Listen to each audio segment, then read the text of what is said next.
In this episode of the Business of E-commerce, I talk with Steven Summers about expanding Amazon private label into international markets.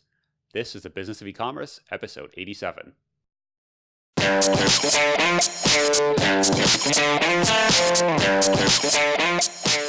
Today's episode is sponsored by Drip. Drip is the world's first e-commerce CRM and a tool that I personally use for email marketing and automation. Now, if you're ever in an e-commerce store, you need to give Drip a try, and here's why. Drip offers one-click integrations for both Shopify and Magento. There's robust segmentation, personalization, and revenue dashboards to give you an overview of how your automation emails are performing. One of my favorite features of Drip is the Visual Workflow Builder. It gives you a super easy way to build out your automation rules visually and see the entire process.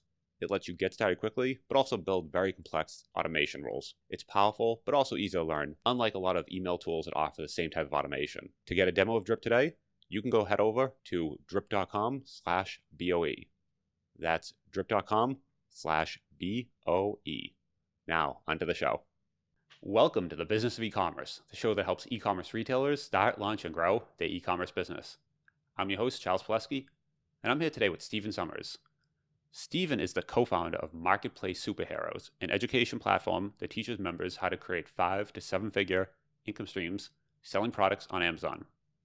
Him and his business partner are both 7-figure Amazon sellers and serial entrepreneurs. But on top of that, Marketplace Superheroes he's also helped build a freight company and an accounting service for Amazon sellers. I have Steven on the show today to chat about how you can expand your Amazon private label business into international markets. So hey, Steven, how you doing today? I'm doing very well, Charles. It's great to be here. Always look forward to talking about Amazon and making sales online and going global and getting rid of all the fears maybe as well associated with going global on Amazon. It'll be great. Yeah, definitely an interesting topic because I feel like most people start with private label. Let's say for the sake of viewership, I'm a lot here, US-based audience. But so a lot of people, and wherever you are, right, everyone starts with their own domestic audience, just because that's what you know, and that's kind of, you import products locally. But with Amazon, they do make it pretty, I don't know if easy is the right word, but they make it possible to sell in other marketplaces, right, with FBA and things like that. Yeah, absolutely. I mean, that's the whole core behind our business philosophy. It has been for the last 9 years, whereby we are obviously in Ireland, so we are not in the US, but of course, we do sell in the US and our sellers are mostly US based actually. But that said, whenever we were selling, before we taught with Marketplace Superheroes, we were in a situation where it was like we sold in the UK, we did well with that, but then we thought, well, how can we take these same products and just sell them in more places to more people? It's a very simple concept, but it's a great one for multiplying your business on Amazon. And so at the time, whenever we started this, we had to, for the US, we had to go and find a local supplier in the US who could be our warehouse and ship out, because we shipped out actually as our own fulfillment at the time. We didn't use FBA at the time. And then when we had the European side of things, the mistake we made was we shipped everything to each individual country on Amazon. But, over the last number of years, all that's changed. It's a lot easier now, as you say, or simpler now. Certainly in Europe, there's something called the EFN, the European Fulfillment Network. And it's great for Amazon sellers, right? Because you can send all your stock to one country in Europe. You can list your products on Amazon for sale in Europe. And then every time somebody buys from you, Amazon will ship that out to that end customer on your behalf. And you don't have to learn all the different languages, etc. Because as you know, Amazon take care of customer support. So yeah, when it comes to being local, then we kind of always had this sort of, I suppose, advantage in that we've never really been local to any one place, or the places we've been local to are actually kind of small. So we've always looked outward as to where are the other markets we can sell in. So a lot of the US merchants who we would work with and would have taught how to do a lot of this stuff, they would have been the same. The US is a huge country. Canada is a pretty big country, but US being the far bigger one. And so sometimes it's like, well, why would I even bother sell in other countries? The US is plenty big for a lot of businesses. But I suppose with our guys, they're all selling on Amazon specifically. So it just made sense to say just the same, the processes are the same the world over. The only changes then come down to your company structure and stuff like that, which we can certainly chat about. But ultimately, like compared to when we started, this is so simple because we had to, like I say, find warehouses and all that kind of stuff. Yeah, so when you said you started selling in the US, you were not using FBA. Is that because you didn't choose to, or is that because FBA wasn't around then? Yeah, it was around, but it wasn't like it is today. It wasn't as vital to a seller's success. And also, we were selling on eBay a lot at the time, so we kind of thought, well, we'll just keep it all in the one place. Of course, when FBA really took off in a much bigger way, and whenever it became almost like if you don't use FBA, kind of forget being successful in some ways. Not that that's the case for every product, but it's a very big competitive advantage when you do utilize that compared to not using it. So we went full in with FBA at that time, and we actually stopped selling on other platforms for a while because you just compared to the ease of Amazon, it was big, and at the time it was a real lifestyle business for us. So we really wanted to keep it really simple and lean. And now we look at it differently as we've expanded and whatever, and as our sellers that we teach expand. But ultimately, yeah, we primarily focus on Amazon globally, and as I say, it was through choice. But nowadays, we don't choose that anymore. We go straight for FBA. Got it. And when you also mentioned the European fulfillment network, is that a Yeah. FBA thing, or how does that work? Yeah, it Okay. absolutely is. Yeah. So Amazon basically saw, look, when it comes to Europe, it's much smaller geographically. And so there's a lot of benefits to Europe. Like, for example, in the US, typically when you're shipping in items, they're shipped to multiple different fulfillment centers around the US with inventory placement and stuff like that. Whereas when it comes to European markets, the big difference is that typically it doesn't always happen this way, but you usually send all your standard size inventory to one warehouse and oversized inventory to another warehouse. So it really makes it a lot easier to expand in Europe because then it all goes to one place. So for us, it's the UK. We store our products in the UK. Then every time we make a sale in Germany with our translated German listing, Amazon pick and pack that, ship it to Germany on our behalf, and we just pay a small EFN fee for the for being able to ship that from the UK.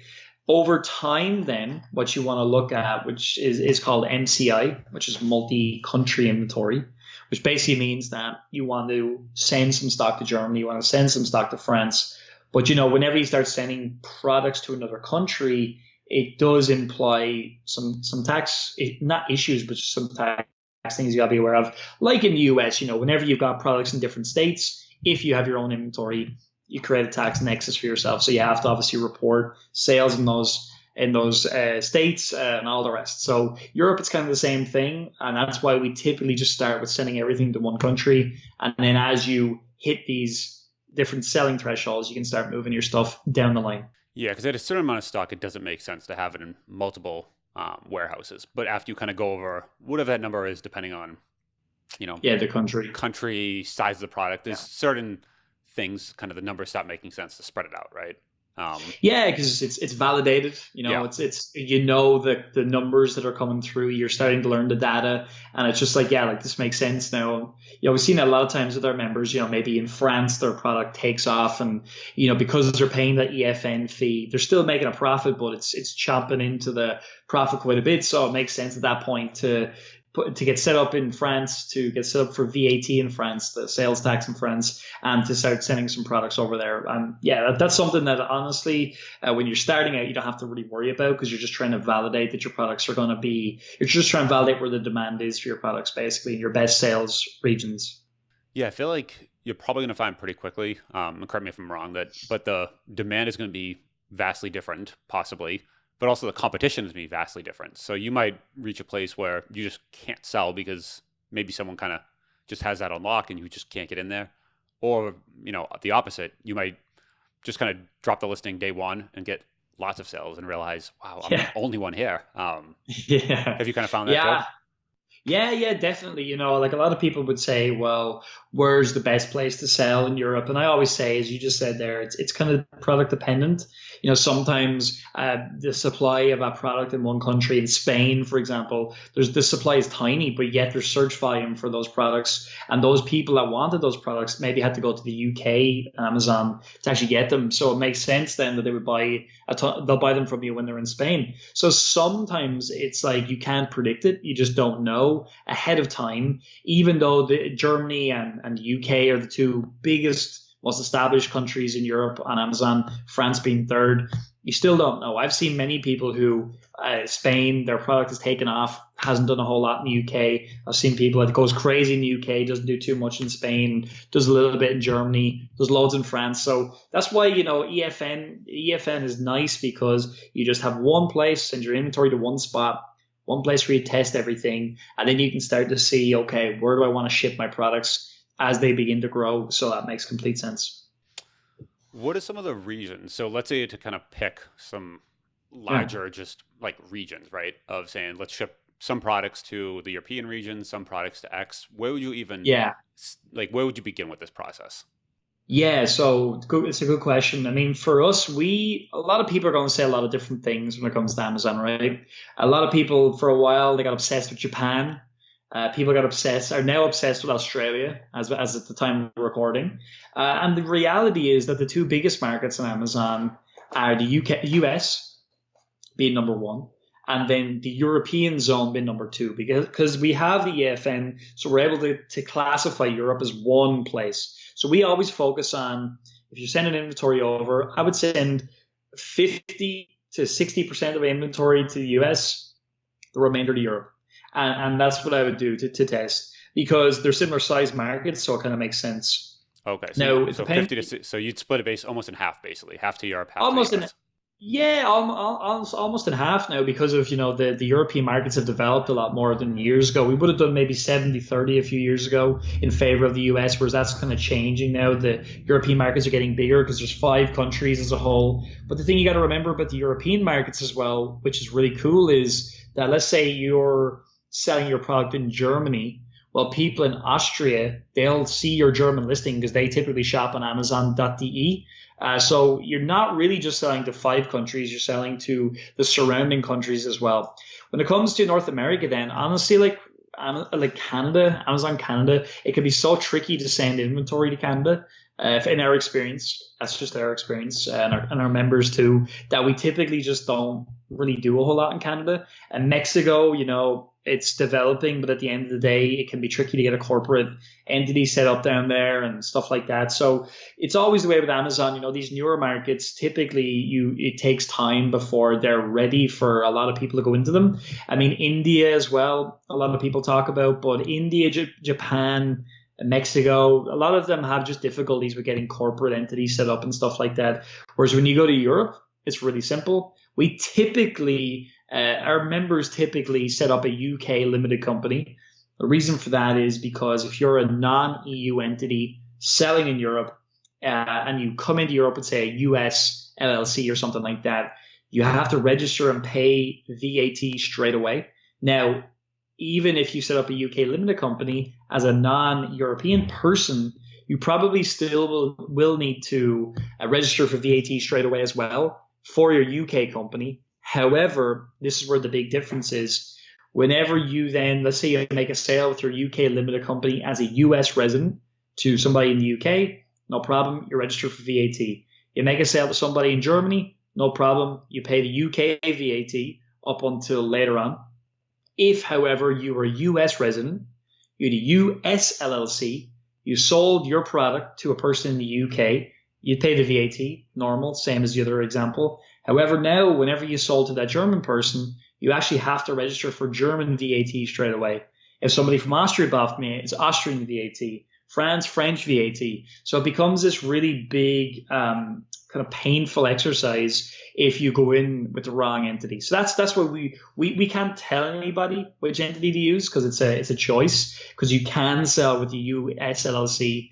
However, we don't recommend it for those reasons. And that's if people are like considering if they're on Amazon, they're looking to expand, that one tip alone today has saved you thousands and thousands of dollars. I can tell you, I've seen a lot of people not know that going in.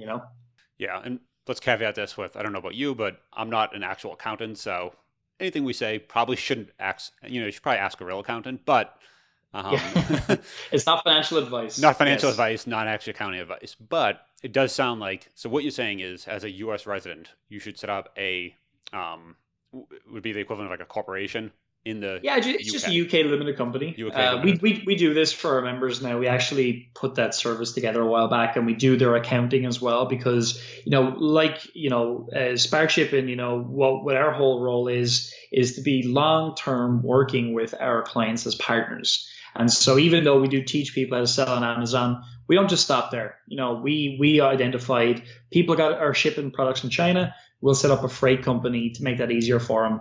They're going to need accountants in UK and whatever, we'll set that up for them. And so, yeah, we take care of a lot of that with our members. But if you never worked with us, which is cool if you don't, that's what you would do. I would speak to a UK accountant, and also know something. Your US accountant is probably not going to know very much about the UK. Therefore, they're probably going to give you contradicting advice. That's why I always say, speak to the accountant in the country that you're looking to operate in. Don't speak to a non-resident accountant, because the advice you're going to get, they're not going to know necessarily the answer, because this global e-commerce world, it's kind of only in the last few years you can do this. Yeah, and it sounds like there would be more of like a EU type of accountant that kind of in the UK, right? Where can, you know, at least, hey, if you're going to sell in Germany, maybe there's some weird quirk over there. In France, you're okay, and wherever, and they can Yeah. kind of give you some specific regional Yeah, advice. it's really, honestly, it's really simple. I think, it's easy to become afraid of tax and things like that. But at the end of the day, look, it's just a part of business. Governments aren't actually out there to shut down businesses. They're there to enable businesses to sell. And okay, you just have to play by their rules. And if you're set up with the right entity in Europe, which again, a UK limited company is a good example of an entity that you could be looking at, well, then you pay your tax to the UK, and then down the line you just set up for VAT only in Germany, and it's nice and simple. Like, a lot of those accountants will just set that up for you. Again, I years ago, when I was figuring all this stuff out, I was ringing the German consulate in Ireland, and I was trying to ask them what I should do, and of course they would tell you, well, you should set up a German company, because to their mind, that's a good thing. That gets another company set up in Germany, probably gets up their numbers in that respect. So that's what they would recommend. That's not necessarily what is the right thing for you as somebody who wants to just build a business online and make sales. Yep. Now, you also said you'd split the inventory, right, between UK and US. What about the other markets? Japan, Australia. Like, would you just kind of ignore those at the beginning, or like when would you start Yeah. looking towards those? Yeah, well, we're actually setting up a warehouse at the moment in Australia with our freight company. So we'll make that easier for our members, because Australia is a good market. Again, Australia is not that big a population, really. It's just a big country. I mean, I don't know the exact, I'd have to look up the exact population, because I feel kind of bad now not knowing it, but I think it's about 12 million people. Let me just see here. Australia population. Yeah, sorry, 24 million. So double what I thought. So it's 24 million people. It's not a tiny population, but when you consider the entire size of Europe, it's pretty small. Consider the entire size of the US, it's pretty small, but it's a good market. So I would ignore from day one, unless it was easy for me to send inventory there, which it will be for people down the line. They can add in Australia when they use our service. But other than that, I would say that India, Japan, they're very tricky to set up corporate entities in those countries. We've looked into it at length. We have got some people who sell in those markets. It's just a lot trickier. It's just not set up yet for non-residents to easily come in and get set up. It will be in a few years, and at that point in time, we'll definitely recommend jumping in there and selling in those markets. But to begin with, I wouldn't. And again, another good example is, Amazon were in China for a number of years selling there, but recently they shut down their Chinese operations because they just found, when they're competing with Alibaba, they couldn't. And so you got to be aware of that too. Like, that was not a long established market. So I think that's another consideration as well. But really and truly, it just comes down to, if it's easy enough to set up a corporate entity, if there's facilities there for you to send in your stock, then it's cool. But if not, I would wait until later on until you're more advanced. Okay, so I mean, because you could sell as a U.S. company, you can sell into Japan, but just the tax Not behind as it becomes its US, whole other. no, not. No, no. Not as a US company, no. You need to set up a local Japanese entity, actually, as that's how you did have to do it. It's been a little while since I looked at that, to be completely honest, but I believe it hasn't changed. You did have to, what used to happen was Amazon would set you up with a contact in Japan.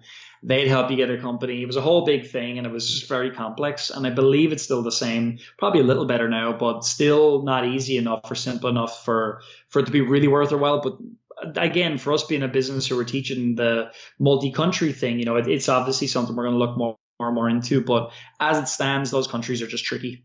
Got it. Okay. So how Yeah. about so even let's say you're talking the EU, you have Yeah. what is it half a dozen countries? About how many are in the Oh, no, there's a lot more. well in So the right when you now, say Amazon countries, Amazon sites. oh yeah, sorry, yeah, well it's Amazon sites, yeah. So you're talking about the UK, Germany, France, Italy, Spain, and Poland and the Netherlands have just started to come on the plate. Yep. But really, it's those five are the big ones right now I just mentioned, and there's new ones coming, being those two I just talked about. They're not as well established just yet, but yeah. So when you begin selling in Europe, it's going to be those five you're going to be looking at. And are you rewriting the product pages in Yeah. German and France? And how are you doing that? Like, as a US, because you could run through like Google Translate, but it's not going to come out right. What do you kind of do to make it look like it's actually a No, French don't do that. listing? Yeah, don't. Yeah, people know you. Yeah. People know when you do that. They knew you spent about 3 minutes doing it. Yeah. They can tell. Yeah, exactly. Yeah. So the answer really is we used to use a service called translated.net. They're a good service, but the only issue we had was they're not really e-commerce related translators. Now there are a lot of companies who will do e-commerce translations for you.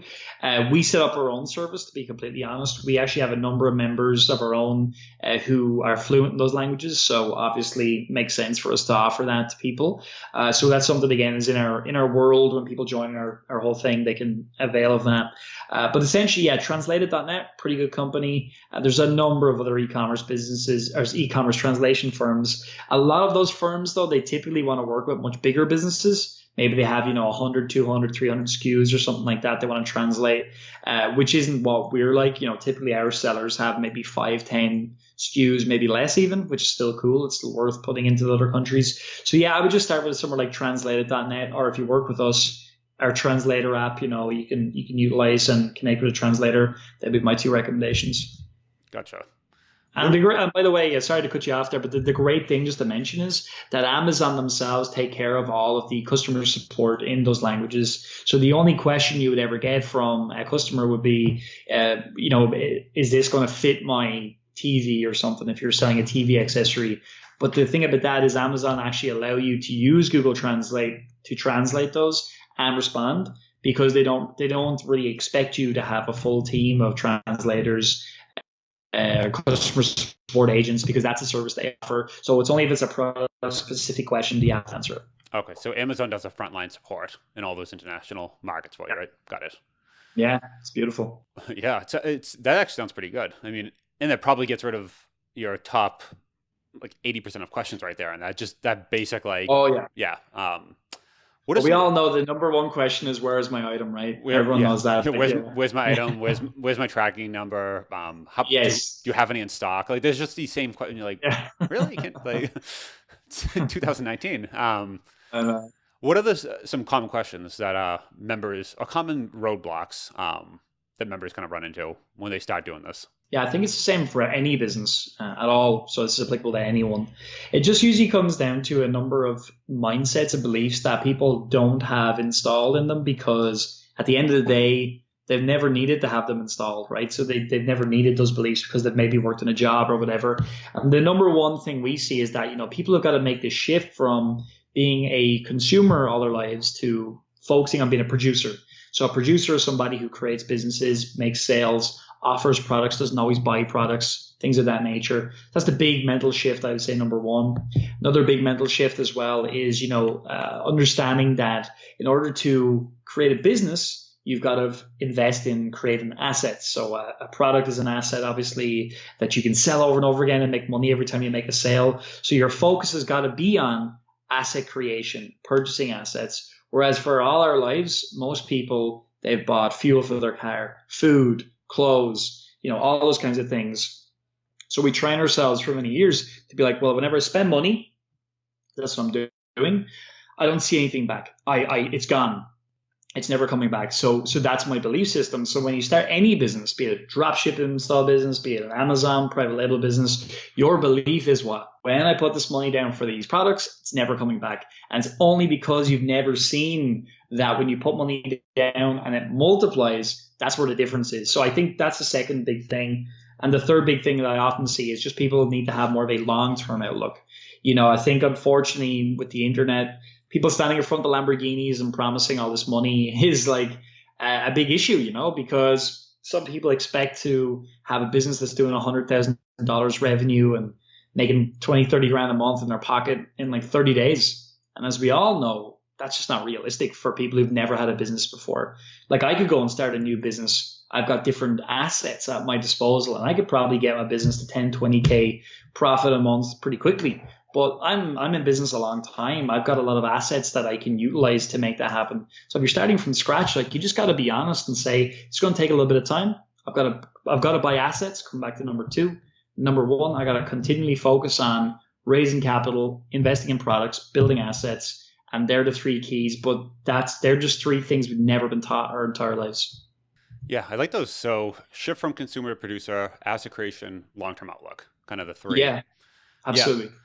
I love kind of the mental game of entrepreneurship, right? Because there really is a shift. When you said from consumer to producer, what exactly, like, what is that? How do you describe that shift from somebody who's used to Yeah. buying to somebody who's used to creating? It's actually really painful, to be honest, like because I remember whenever I started out, I was in a situation where I thought to myself, I was making like $1,600 a month or something, it's the equivalent. And it was like I had no real money. So my belief system was through years of mental conditioning. Well, the only way to get money to start a business is what? Well, it's to stop drinking coffee out. It's to stop eating out at the weekend. It's to cut away. But that's like, I realized then when I met Robert, still my business partner to this day, he really showed me that, well, you got to stop focusing on cutting things and you just got to start focusing on increasing your income. And the way you increase your income is by being a producer. So, for example, if you're in a job right now and you're getting paid a certain amount of money, like it's easy to be called, it's called learned helplessness. In other words, like you get that same money every month. It's been fed to you. You're kind of doing the job. And that's it. Like, so your brain is completely shut down to all the opportunities that are around you. And again, I'm not a scientist, but I mean, there's an experiment and it was like, it took a lot of monkeys out of the wild, put them into a controlled environment, fed them the same thing at the same time every day. And then actually after a few months of doing this, the monkey started to look at the place where the food was going to come in. And then what they did was they brought them out to the wild again, released them to the wild. And most of the animals died within a short period of time because they had forgotten to just reach out and all the resources were out there. So for me, going back, and I was kind of like that, I didn't understand, like if I just learned some skills, I could go to businesses and trade those skills and do some work for them to raise some money straight away. Because being honest, the easiest way to raise capital is to offer a service. If you have no capital whatsoever.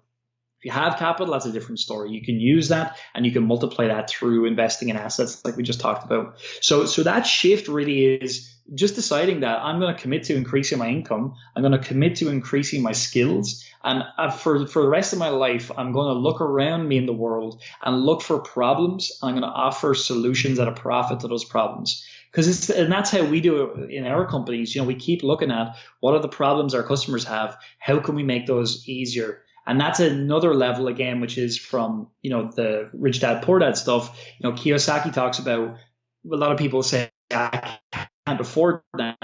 It's like, well, how can I afford that? That's a big, and so even in the business world, it's like, well, how can we offer that? Not just like, oh, who can we outsource that to? It's like, well, how can we offer that? Because if we offer that, we can control it, we can make it better, and we create another asset in our business. So they would be some of the things I would say are food for thought for people. Yeah, and the whole thing with asset creation, it's surprising how many, like the assets you're creating are surprising what they actually, in all the different places, right? Easy example, like marketing assets. The first time you go to launch an advertising campaign, marketing campaign, just doing the basics of writing copy. Let's get some images. You don't even know which images convert well. So you just kind of randomly find 3 or 4 of them and put them on Facebook or whatever. But over time, you start building these marketing assets of saying, this text we know performs really well. This image performs really well. Here's some landing pages. We've tried 10 of them. Here are our top 3. And you start having these assets. And then when you go to say, okay, let's spin up a new marketing campaign, you're not just sitting down, scratching your head saying, where do we start? You're saying, let's look in the marketing asset, Dropbox folder. There's a list of 50 things that performed well before. Let's just pick, some combination, put them together, and then you have this like starting platform, and you can get going in, minutes or hours versus like days or weeks. So having those assets allows you to like just really like those are like the building blocks that you kind of grow from, and you don't know when you're going into it. Yeah, and it's so interesting. There's a computer game I love to play. I still like it even now. It's called Championship Manager. Super boring for most people. It's like a soccer management game, right? But the cool thing, the lesson that's actually interesting about that game is that like I got it to the point where I know I can pick any club in any division, and I literally know the exact players to buy, the exact formations to play in, everything. I just know everything I need to know. And I know without doubt that over a few seasons, I'm going to get that club promoted, right? So again, coming back to what you just said, it's the same thing. Like it's like when you have marketing assets, well, whenever you're going to launch a new campaign, maybe all you're doing is you're actually launching that same proven marketing asset to just a new audience. You're not even creating new creative anymore because it's an asset now, as you just said. And again, an Amazon product, it's the same idea. It worked in the US. It's a relatively global product. It's not like a US flag or something. So yeah, let's put that into the other markets now. Let's get new audiences in front of this, and let's see how we can multiply the value of that asset now and sell out of our inventory quicker and create get more profits back into the business faster. And again, that creates that entire flywheel effect that a lot of the biggest companies in the world, like Amazon, have brought into their businesses. There's so many products to sell and stuff like that. Yeah. Yeah, I totally love the topic of kind of the mental stuff. I think so many people, people are just starting off. It's this kind of ongoing process that you've never figured out, I've done it. But you realize it's like going to the gym. It's like something you just need to get better at and improve and keep kind of leveling up that kind of mental game. The patience. Well, it's everything. Yeah. Yeah, it's everything, Again, I spent a lot of my, early 20s. I'm 32 now almost. And, I spent most of my 20s, unlearning pretty much everything that I had learned up until that point in my life. And again, I don't blame anybody because, again, that's another big thing you got to start understanding is the number one thing is you got to take full responsibility for everything. And that can be painful for a lot of people too, because I certainly didn't used to take full responsibility for my life. I blame people. All of that. But, one of the best books I read, which I'll happily recommend here, is The Success Principles by Jack Canfield. It's a great book. There's 63 or 64 principles of success in it. There's another one, A Hero. It's just a shortened version called How to Get from where you are to where you want to be. And it has 25 of the top success principles in that book. And it's all this kind of stuff, and I really started to embody those even when I was in my job and trying to figure out this entrepreneur stuff. The big mistake I made that I would love to share with everybody now is I basically kept listening to the same things over and over again. So I was listening to positive things a lot, but the problem was I wasn't increasing my skills. I wasn't learning how money flows, how money works. I didn't know any of that. I was just like, well, if I keep on thinking about 10 grand a month, I'm going to somehow make it come into existence, which is, it's kind of funny. Like, it doesn't, how would that work, right? So I think the biggest lesson I'd love to pass on to anybody listening is like, don't just listen to positive things. Positive things are great. You need them to actually brainwash yourself to become more positive. But the second piece is then go and find, for your first business anyway, go and find a process that somebody else has tested, has done to the letter, and is just like, look, I'm going to teach you how to do this. And again, people teach things for all kinds of different reasons. A lot of people say to us, is it just money? Definitely not. There's much easier ways to make money. But for us, honestly, it's like we want to pass on the lessons that I learned, Robert taught me. But secondly, as we always say, our slightly evil motivation is we create long-term partners in our business. That's a side note, though. coming to my point here, it's like for you starting out in business, finding someone who's already done something, they're happy to teach it to you. All you got to do is execute on that. That is exactly what you want to do for your first business. And even if you only make $100 a month in profit, it doesn't matter. You're learning something now that you can build upon. Whereas what I did was I was the completely wrong way. Up until I met Robert, I wasn't learning a specific business. I was simply just been like, should I start the next Facebook, or how do I do that? How do I code things? I'd start going learn how to code, which, as you know, I'm sure that's a long road. Long road. Yeah. I didn't have the patience for. Yeah. Yeah, and again, so you don't need to do that, But anyway, they're just some things I think are really important from the mental side. Yeah. My little shortcut I took with that, it's actually kind of interesting to note. In another alternative, actually, that same thing, kind of wanted to build a business. I was doing some consulting at the time, and then had kind of threw off a little extra cash. And my whole thing to jumpstart that is I actually purchased a small site that was already in operation, so that way I kind of just basically got the keys to like look into the operations of understanding, oh, here's how you fulfill products, here's how you ship, here's how you do X. So everything was already kind of just laid out, and all I had to do was just follow that process. So I didn't need to like invent anything, or that came later on, going, okay, now what happens if we try this, change this one thing? But like day one, it's just take the site and copy exactly like whatever that person was doing, copy it. Yeah. And just, That's it. yeah. And they were able to sell that for a reason, They were making money, they were making a profit, so they were able to sell that to you because they created what? They created an asset you were happy to purchase and then build upon. But that's it. Like, I'm sure you'd agree as well, Charles, like that experience then, that sort of flipped switch in your brain, where now all of a sudden you're no longer thinking as a entrepreneur. You're like, well, I have a business. Now I can start to think, how do I grow that business? Like you just mentioned, how can I improve the copy? What happens if I change the button color on the checkout page? What happens if I send an email if somebody doesn't buy, they bounce? All of that. I think that's huge. Yeah. Well, and like you said too, it's a lot easier to take something that's working and try to make it work better than to kind of wander around the dark and just hope you find like the secret combination of switches that make it work. But if you have it already kind of set up, you just know, all right, let's change one thing at a time and just see what happens, and then measure, test, and kind of grow from there. So I'd highly, anything you do to just kind of find something that's working and just copy it, basically. I mean, either that's training that kind of offers you that, purchasing a business, purchasing something that's already able to produce some income. Proven. Yeah, proven model. Definitely gets you forward. So I love that. All right. I think super helpful. If folks want to kind of learn more about you, kind of see what you guys are working on for training, where can they do that? Yeah, very simple. Just go to marketplacesuperheroes.com. And then when you're spelling heroes, heroes.com, marketplacesuperheroes.com. There's tons of free training on the site. We're actually changing the site soon, but it will still have a ton of free training there. Yeah, so just jump in, grab it, see what we're talking about. If it makes sense to you, great. Regardless, I hope people took value from something that I said or you said today, Charles, and like people can take that away and apply it in their life and get results. Because honestly, for me at this point in my life now, I get the most joy just from seeing people take something, they did it, and they got a result from it. Like I consult with people all the time, and I don't charge them even sometimes, although that's a little secret that I'll keep on this podcast. But yeah, no, just from time to time I do it because I just want to see. If you want, reach out to Steven. Maybe he won't charge you. Exactly. yeah. But no, like honestly, I mean, yeah, grab the free training, and we'd love to help you if we can. Awesome. All right, I will definitely link to that show notes. It was great chatting. Thanks for coming on. Yeah, you too, man. Thanks, man. Thanks for your time.